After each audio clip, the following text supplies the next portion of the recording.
पूजा खेडकरनं IAS होण्यासाठी 7 वेगवेगळी नावं धारण केली। आई वडिलांच्या नावामध्ये बदल करून 7 वेळा भरले अर्ज। दिल्ली पोलिसांची न्यायालयाला माहिती। पूजा खेडकरला कुठल्याही क्षणी अटक होण्याची शक्यता।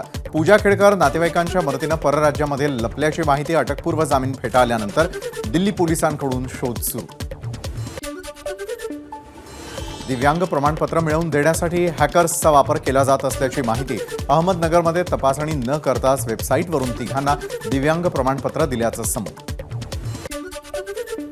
सातारा जिल्ह्यामधील मायणी इथल्या हिम्मत देशमुख यांच्या घरी ईडीचं पथक दाखल। मायणी मेडिकल कॉलेज आर्थिक गैरव्यवहार प्रकरणामध्ये हिम्मत देशमुख यांचा सहभाग आहे का याविषयी ईडीकडून तपास सुरू असल्याची माहिती।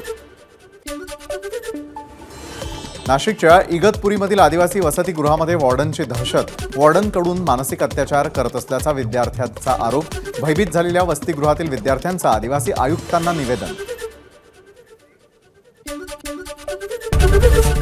एबीपी माझा, उघडा डोळे बघा नीट।